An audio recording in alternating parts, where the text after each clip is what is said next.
now present George Edwards in Frankenstein.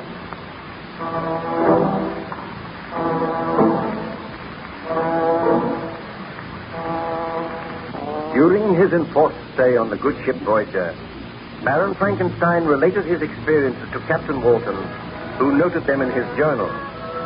And it is owing to that journal that we are able to retell the strange experiences of Baron Victor Frankenstein. Each morning, Captain Walton used to visit Baron Frankenstein's cabin.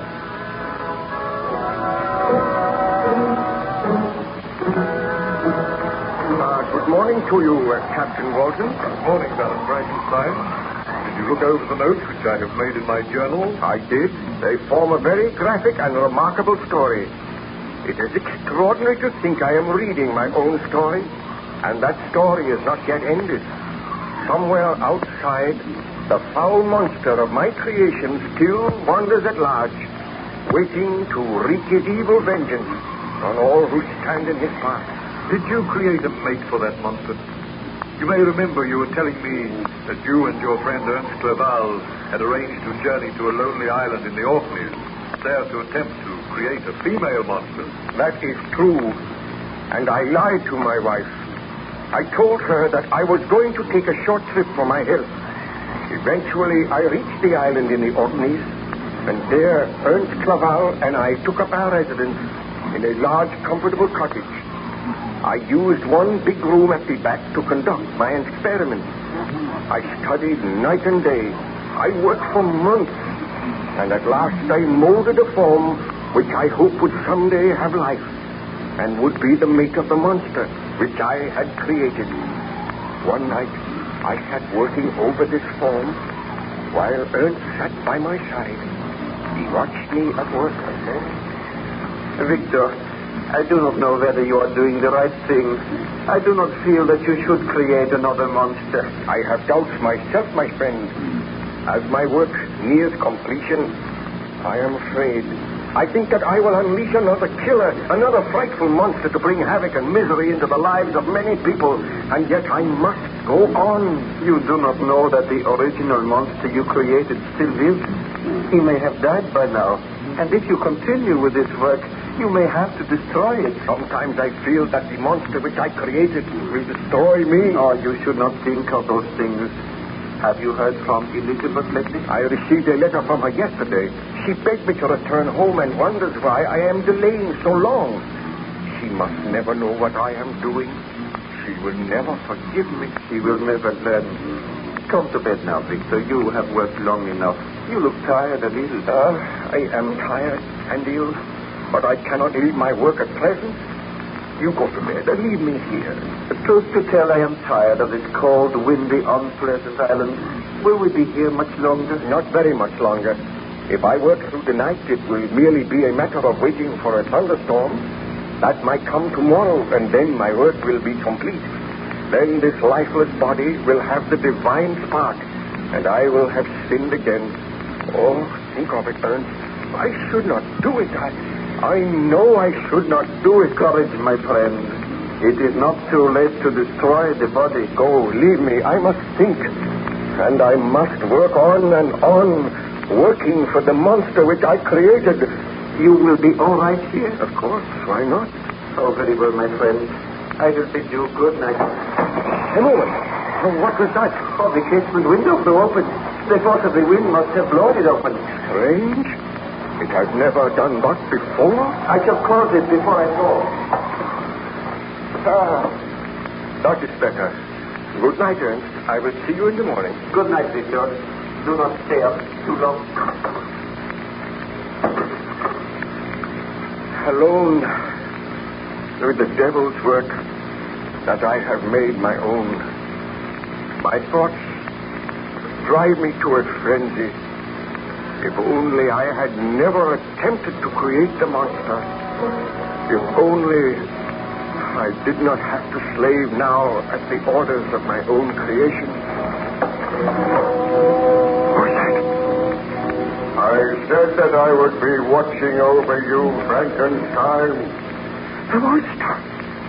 I have watched you these many days.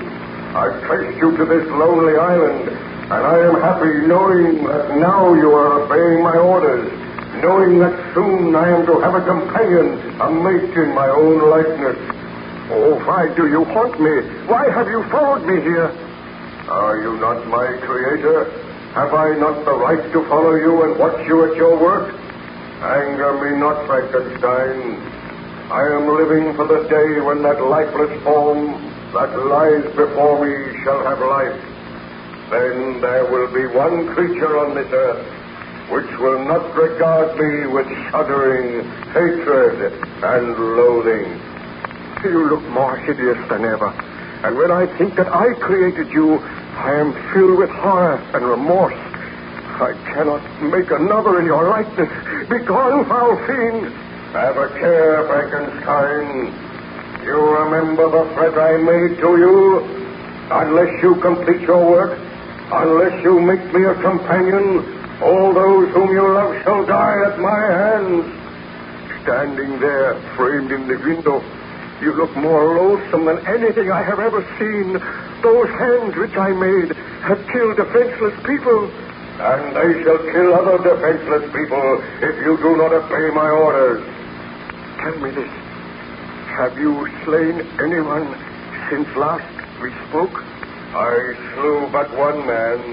He laughed and jeered at me, hurled stones at me, turned the villagers against me. Then I seized his throat and choked the life from his body. You devil, you promised you would slay no more men. Have you the right to command me? Am I not your creator? Did you not swear to me that if I carried out your orders, there would be no further murders? Sometimes the desire comes upon me to kill. I cannot resist that desire, but proceed with your work, Frankenstein. I like to watch you. Go from here. I will not proceed with my work while you are here. Go, you loathsome visage. Oh, you fill me with horror and hatred. Very well, my master. I will go. But I will not be far away, and I hope that soon your work will be complete. I bid you farewell. We shall meet again. Did the monster trouble you again that night, Baron Frankenstein? I did not see the monster again that night, but I sat in thought for many hours, realizing that my ghastly work was a great sin. Remembering the face of the monster as I had last seen it, wrinkled with ghastly malice and treachery, I was sitting there when dawn broke. My friend Clerval came in and found me. As soon as he saw me, he said, Victor, have you been here all night? I have, Ernst. Is your work complete? It is not complete, but I received a visit from the monster last night, and I know now that I cannot complete this work. I dare not make another fiend. I have not the right to do it. What did the monster say? Did he threaten you? Yes. Do you not understand, Ernst, that if I create this female, there is no knowing that she will accept the monster as her mate? She might turn with disgust from him when she sees him amongst other men. She will also know and realize that he is hideous and deformed, and she may have the same murderous purposes. I dare not do it. I must not do it. My poor friend, how can I advise you? Give me that iron bar. I feel that madness is upon me. I swear that I shall never complete this work. Give me that iron bar and... Here it is. What will you do with it? You will see. I will destroy all traces of my work. Look, I smashed this lifeless form to atoms. Never will I resume these labors. As I smash this form, so do I defy the monster. I will find him. I will no longer fear his threats. I will destroy him just as I am destroying this work of mine. Look on me, Ernst. Victor, you are close to madness. Yes, close to madness. See now what I have done. The monster shall never have a mate. Perhaps you are wise.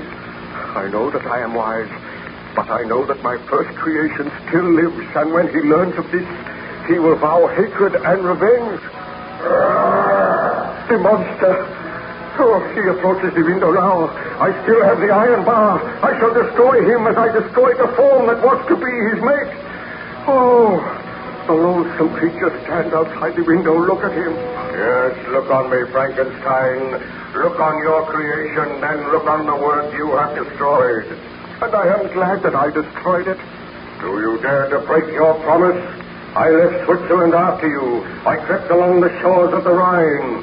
I have dwelt many months in the heaths of England and among the deserts of Scotland. I have endured unutterable fatigue, cold, and hunger, and now you dare to destroy my hopes.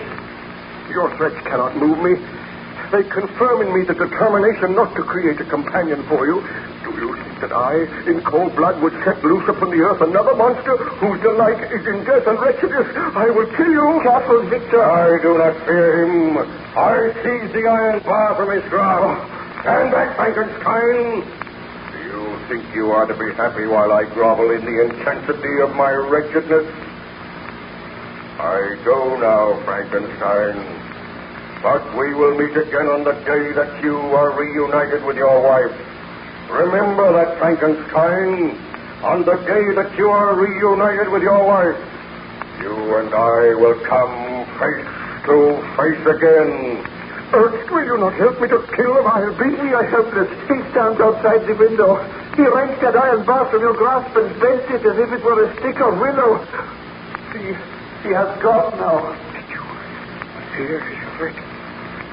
I am afraid. And you may well be afraid, Frankenstein. You have had your chance, and you let it slip by. Hear me, my creator. I am now your master. Leave this out at once. Did the dreadful monster carry out his threat, Baron Frankenstein? Ask me no more today, Captain.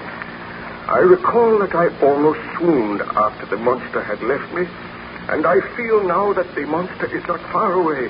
He is close to this ship. I seem to sense his presence. I shall place armed men on guard outside your cabin. Do not fear, Baron Frankenstein. If my men set eyes on the monster, they will kill him. I go to give those orders now.